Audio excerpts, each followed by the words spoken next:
Festat e fundvitit, Autoriteti i Konkurrencës nis monitorimin e çmimeve të mallrave të shportës. Autoriteti i Konkurrencës informon publikun se nga data e djeshme deri në 15 janar ka nisur një proces monitorimi të posaçëm në tregun e mallrave të shportës me fokus të veçantë periudhën e festave të fundvitit. Qëllimi i këtij monitorimi është verifikimi i ecurisë së çmimeve dhe i sjelljes së ndërmarrjeve përgjatë zinxhirit furnizimit dhe tregtimit, me synim parandalimin e çdo rritjeje të pajustifikuar të çmimeve si pasojë e bashkërendimit të sjelljes tregtare apo e marrëveshjeve të ndaluara nëpërmjet distributorëve tregtarëve me shumicë dhe rrjeteve të supermarketëve. Monitorimi përfshin mallrat bazë të shportës së konsumatorit, konkretisht makarona oriz, miell, vezë, sheqer, vaj ushqimor dhe pije jo alkolike. Autoriteti i Konkurrencës thekson se çdo marrëveshje apo praktike bashkërënduar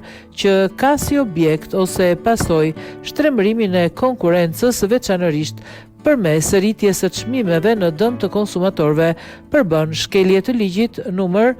9121/2003 për mbrojtjen e konkurrencës dhe do të trajtohet me seriozitet maksimal. Në këtë kuadër, Autoriteti i Konkurrencës u bën thirrje të gjitha ndërmarrjeve që operojnë në tregjet përkatëse të respektojnë rregullat e konkurrencës së ndershme dhe të shmangin çdo sjellje që mund të cënojë funksionimin normal të tregut. Autoriteti i Konkurrencës do të vijojë ndjekjen nga afër të zhvillimeve në treg dhe do të informojë publikun për çdo gjetje apo masë që do të ndërmerret në përfundim të këtij monitorimi.